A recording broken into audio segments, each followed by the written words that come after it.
Hi, I'm Kevin Hill, and today we're going to do another fun painting. So let's get started. We'll start off today with a 2-inch brush and a little bit of blue and black. And let's start right up here at the top and drop in a beautiful little bit of a blue area. I think we're going to do a sunset today. And as you can see, I have a masking tape piece along the bottom there. That's going to give me a straight horizon. We're going to have a little bit of an ocean back there today. But it's going to be different and exciting. I'm looking forward to it. I think we're going to paint a little sailboat today on the water. It's not something I've ever done before. So we're doing it for the first time together. Now with some yellow, red, and white on a 1-inch brush. Let's go right here. Drop in a beautiful little glow.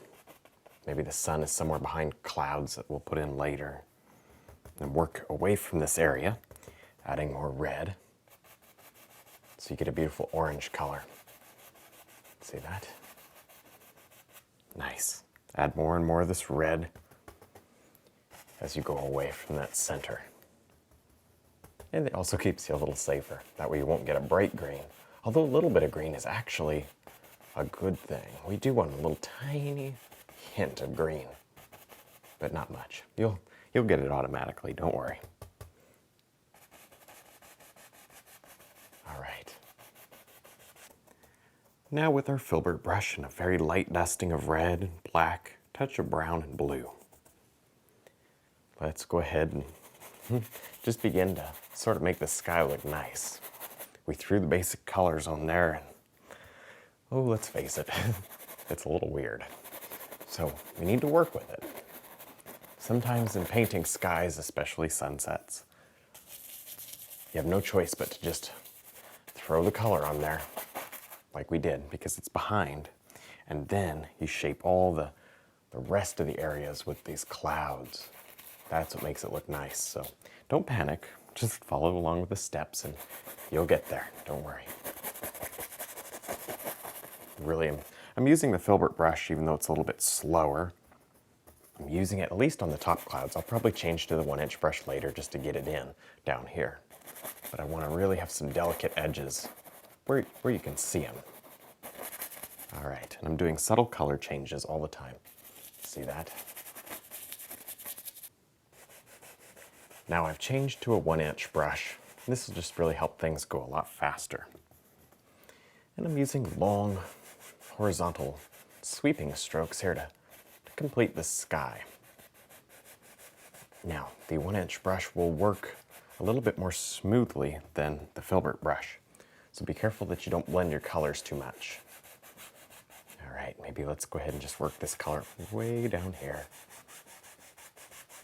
I like it. Maybe a little bit of red. I'm just varying all the colors. I got almost everything going here on my palette. Now, nothing too vibrant. Don't want any pure colors, so almost everything here is a mix of colors. Very nice. Now, these skies are so much fun to paint, but you do have to work in steps, and maybe the most important part to creating a sunset, or really any painting with a beautiful sky, is to make sure you don't have too much paint down, because if you get too much paint, well, it'll cause problems. In fact, I did a recent newsletter addressing that problem about, I hear it all the time, about people who are trying to paint white clouds over a blue sky and they can't make it work, all they get is mud. And I took a little bit of time and just wrote up a newsletter explaining how to fix it, how to identify all the problems. If you're not signed up for the newsletter, there's a link to my website below. Go check it out. You can subscribe for free and occasionally you'll get little tips and special offers and just keeps you up on what I'm doing. Now we can go ahead and peel off this masking tape. And as you can see, it just gives us a beautiful straight horizon. Now we'll take the filbert brush and just add in a mountain right here. Tiny little island or something, maybe a rock projection. Doesn't really matter what it is so much. Just need a little shape and color back there. And fill it in. Not too dark. It's sort of far away. Now, as you can see, I have a pretty basic sketch of a sailboat here. And it did take a few minutes of trial and error to get the shape right. I have a photo that I'm working from. So now I have a little bit of yellow and white. And I think this back sail here is going to be reflecting a lot of the sunlight. It's going to be very highlighted today. Now, I'm no expert on boats. So I went ahead and got myself a great picture to work from so that I get it right for you. All right, this is looking good. You know, I even recommend getting a boat or a structure. You know, buildings I find a little easier. I've done more of them, so it's not such a problem. But if you're doing a structure that you're not sure how to paint, find a photo just of the thing you want. It doesn't have to be in any kind of a scene or anything. Maybe you've taken a photo of a boat that you really like, but make sure that the sunlight is hitting the boat in the same way your painting would, because then you don't have to guess about the shading and the highlights, because I don't know that I would guess right here. And if you have this photo of this special boat that you really want, just adjust your light source accordingly. We all know how to paint the light source in the landscape. That's not a problem. All right. Next, I'll load the filbert brush with a nice light purple color. And with this, we'll scrub in the side of the boat. Now, this is an interesting angle. The boat's almost tipping back just a little, so it's like this, not perfectly straight up and down. And this is the bottom of the boat that we can actually see as it's kind of rolling in the waves. And that's a lot more interesting than just a boat going straight in flat water. This is stormy today. Look at that sky. It really adds some interest to the painting. And we'll come and cut around this boat with our water later. Now with the mix of red, brown, and black on the filbert brush, let's just underpaint some of the water here. Now maybe as it comes away from this light source, it gets darker. Be careful around the sailboat. But I hope you can see how it really helped to do it first, because this way I was able to set my hand down on the canvas here and not mess up anything that we had all down already. And also, we didn't have any slippery paint to deal with, so it just made everything a lot easier. Now with our filbert brush and some blue, red, and white, let's go ahead and scrub in some beautiful, beautiful waves here. I love the look of that. You see what this is going to do is just add some extra detail and interest, especially on the right side of the painting. So we have the light source and the boat is actually kind of on the left. So we'll do the wave on the right. It'll make for a nice composition. And those little compositional things are kind of important to keep in mind. They really make your painting a lot nicer. Give it a try when you paint. Kind of plan it out and make sure the composition works and you like it. And then roll with it. It's a lot of fun. There, just scrub in all these different waves and different little water movements as you go around this painting. All right. And we'll worry about maybe a couple of waves here. But sort of, maybe the boat is making these waves. All right. Now we can go ahead and drop on just a little bit of highlight out here. I'm using some yellow, white, touch of red in there.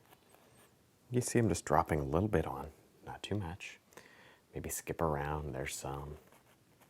And you can blend it in as you go with this brush.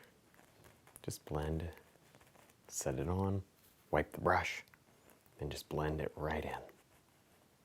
All right, you don't want it overly soft. You want to leave some of these beautiful textures in there. That's what makes it look like the wave is splashing. There's a lot of waves today. Now, without thinning the paint, I'll just scoop up some yellow and white on the liner brush. And this is very, very thick paint. And I'll use this just to drop in some beautiful, beautiful little highlight areas here. Just a different way to do it. You can do it with the filbert, as you saw. but this is just a bit of a different technique. Gives a little extra detail, and I think it just adds a sparkle that I really like to the painting. So I just wanted to make you aware that you have options, and oh, there's so many different ways you can do things. All right, you can use this there, just sort of draw in a few lines here, very faint.